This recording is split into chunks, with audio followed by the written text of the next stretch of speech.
there, everyone. If you're watching this video, then you are part of the TTOR army, an army that is building itself up one subscriber at a time.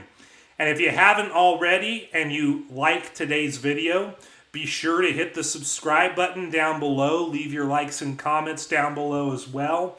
Every subscription, every comment, every like helps the channel grow, and I would be deeply appreciative of you if you chose to do that. Also, you can go right over here and you can check out the socials that you see on the screen. You can find me on Creation Social, which is my own Twitter alternative. You can find my Spotify account. You can find my BitChute channel, my Rumble channel, and my X account, formerly known as Twitter. Links to all of those are in the description box down below in the social links link that is down there. But today we're going to be responding to a claim that the long lifespans of the pre-flood humans in the book of Genesis is a ripoff of Norse mythology.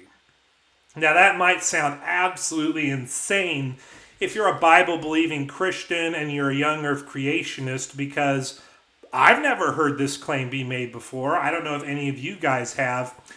But I came across such a claim in this Facebook reel that came to my attention recently, and I thought, you know what? Let's respond to this. Let's just go ahead and respond to this all the way. And so we're just going to start watching this reel and see what happens. Hey, did you know that Adam from the Bible lived to be almost 1,000 years old? He did? Yeah, and Eve and their kids and stuff lived for ages too. Yeah, if memory serves correctly, it was a kind of punishment for eating the forbidden apple in the Garden of Eden, God's divine law of witness or something, you know.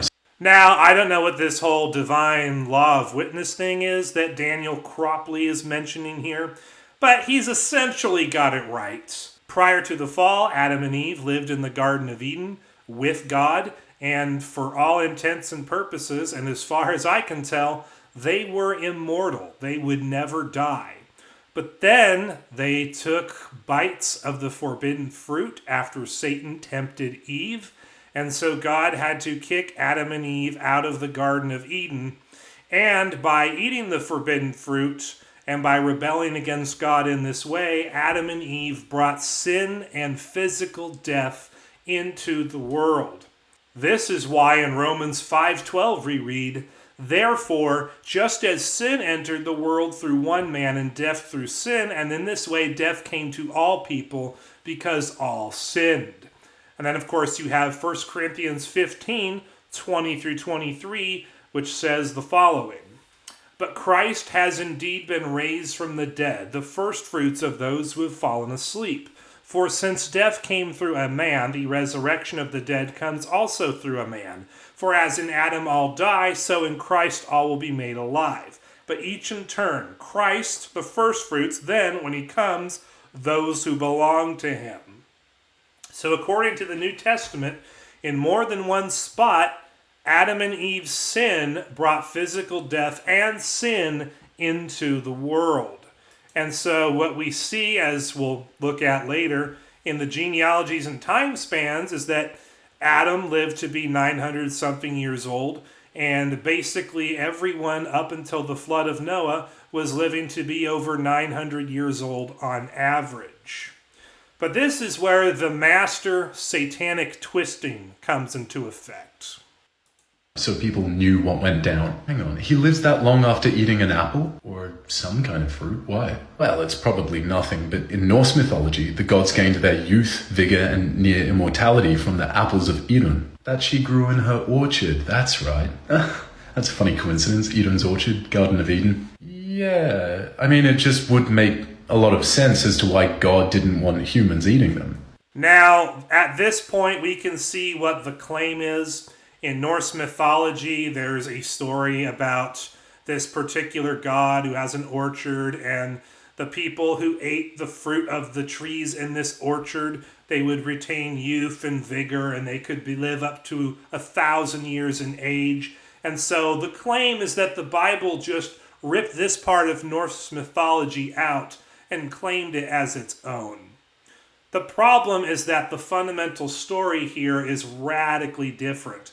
In this particular Norse mythology, if we just take Daniel at his word and assume everything he said about the Norse mythology is true, you have ordinary human beings who have, assumedly, an ordinary lifespan like we experience today, eating this fruit from a goddess's or a god's tree, and because they kept eating this fruit, they were able to retain their youth and vigor, and they were able to live for hundreds of years, close to 1,000 years, just like we see in the Bible.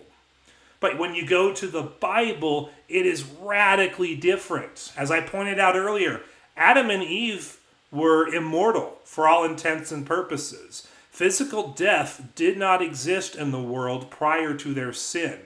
But as soon as they sinned and brought physical death and decay into the world, that's when people started dying.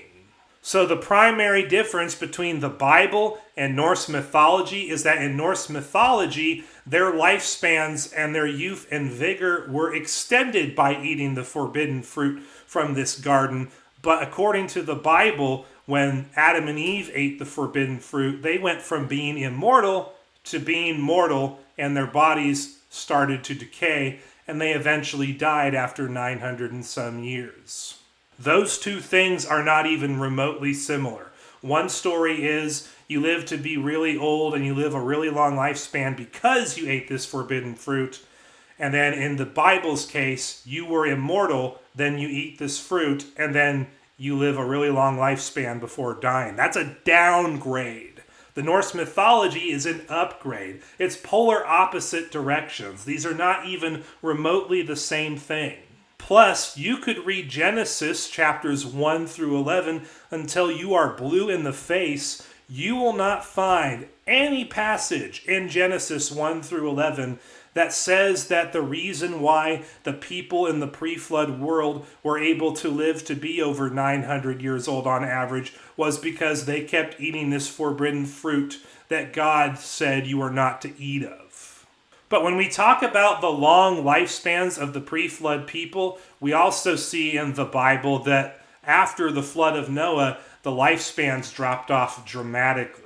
So we are in Genesis chapter 5 right now, and rather than just reading through the entire thing, I'm only going to read the parts where it says how long the person lived before they died. So we see in Genesis 5:5, altogether Adam lived a total of 930 years, and then he died. And then it says Seth lived a total of 912 years, and then he died. In verse 11, it says altogether Enosh lived a total of 905 years, and then he died. And then in verse 14, it says altogether Kenan lived a total of 910 years, and then he died. And then it says in verse 17, altogether Mahalalel lived a total of 895 years, and then he died. And then in verse 20 it says, altogether Jared lived a total of 962 years, and then he died. And then it says Enoch in verse 23, he lived a total of 365 years, but God took him away. So Enoch didn't actually die. God took him to himself while he was still alive. He never actually died. Then in verse 27 it says Methuselah lived a total of 969 years, and then he died. And then in verse 31, it says Lamech lived a total of 777 years, and then he died. And then it says that when Noah was 500 years old, he became the father of Shem, Ham, and Japheth. Now let's go to Genesis 11, where the genealogies pick up, starting in verse 10. And so it says that Shem, 2 years after the flood, was 100 years old, and he became the father of Arphaxad. It says that Shem lived 500 years and had other sons and daughters. So in other words, Shem was 500 when he died. Arphaxad lived 403 years, and then he died. Shelah lived 403 years, and then he died. Eber lived 430 years, and then he died. Peleg lived 209 years, and then he died. Reu lived 207 years, and then he died. Serug lived 200 years, and then he died. Nahor lived 119 years, and then he died. So as we can see, in just a few generations after the flood of Noah happened, human beings went from living to be over 900 years old on average to just a few generations later, they're dying at like 100-something years old. And then we read something very interesting in Psalm 90, verses 7 through 12, which says the following: "We are consumed by your anger and terrified by your indignation. You have set our iniquities before you, our secret sins in the light of your presence. All our days pass away under your wrath. We finish our years with a moan. Our days may come to 70 years or 80 if our strength endures. Yet the best of them are but trouble and sorrow, for they quickly pass and we fly away.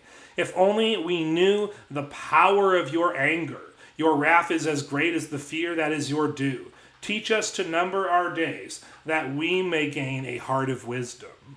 So this is a psalm that was written by Moses, and Moses says in verse 10 that they lived to be 70 years old on average. Sometimes they pushed 80 if their strength endured. So prior to the flood of Noah, human beings on average were living to be over 900 years old. And then by the time of Moses, after the flood, human lifespans decreased so much that by the time of Moses, they were only living on average to be 70 to 80 years old, like today. The question we have to ask at this point is, how come the human lifespan length dropped so significantly from before the flood of Noah to just a few generations after the flood of Noah? What caused such a dramatic drop in human lifespan lengths? Well, the answer to that is that the pre-flood world was a radically different environment than what we experience in the world today, in the post-flood world. We do know from Genesis chapter 1 that there was a layer of water above the sky. In Genesis 1, 6 through 8, it says, "And God said, let there be a vault between the waters to separate water from water. So God made the vault and separated the water under the vault from the water above it, and it was so. God called the vault sky, and there was evening and there was morning, the second day." So above the sky and the original creation that God made, there was a layer of water above the earth in some kind of form. That's what Genesis says. Now, a lot of young earth creationists have theorized that this layer of water, whatever form it was, around the earth would have done is that it would have caused oxygen levels on the earth to be significantly higher than they are today. And to explain what kind of effect that would have, I'd like to read to you the last couple paragraphs of this ICR news article titled "Hyperbaric Research and the Pre-Flood Atmosphere," which came out in December of 2020. Based upon extensive geological mapping of global sedimentary strata, megasequences left behind after the flood, we know that the pre-flood world was radically different than the one we now live in. It is also obvious that based on plant and animal life buried in the sedimentary strata of the flood, i.e. fossils, the pre-flood world was considerably more lush, diverse, and even allowed for many creatures to obtain extreme sizes. For example, some fossil dragonflies have been measured with wingspans over 2 feet. The method by which oxygen is diffused through an insect's body in its tracheal breathing system places an upper limit on body size based on our current atmospheric oxygen levels. Thus, even secular scientists who deny the biblical account of Earth's history believe that oxygen levels had to be much higher in the ancient past. When we combine this new hyperbaric oxygen therapy data with the known lifespans of the pre-flood patriarchs like Methuselah, who lived 969 years, it strengthens the position some creationists hold, that the pre-flood atmosphere favored better health and longevity as a result of increased atmospheric pressure and oxygen levels. This factor could then be added in with other likely scenarios, conferring longevity such as the presence of a more pristine, non-mutated condition of the human genome prior to the global flood. After the flood, we see a marked decay curve in human lifespan, as also recorded in the scriptures. So yes, a layer of water around the Earth's atmosphere in the past would have contributed to there being much higher oxygen levels than there are today on the Earth, and also would have kept out the harmful rays of the sun, and it would have radically slowed down the human aging process, which is why they were living to be so old prior to the flood, and why they don't live to be anywhere near as old after the flood. Especially since we know today that there is no layer of water above the sky like there originally was in Genesis 1 when God described his creation.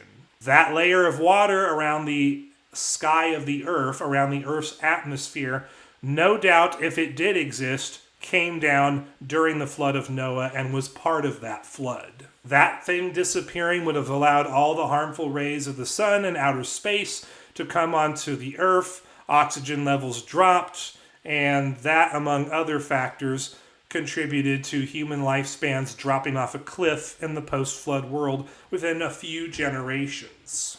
So when we go back and we look at people like Daniel Cropley, who tries to say that Genesis 5 was ripping off of Norse mythology with its long human lifespans, that is a total categorical lie.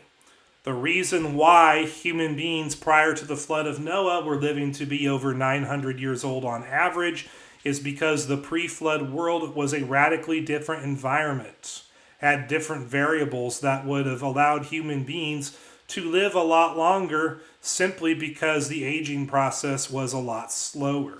Higher oxygen levels in the pre-flood world also would have contributed to the existence of human beings who are way bigger and stronger than we are today, just from a physics standpoint.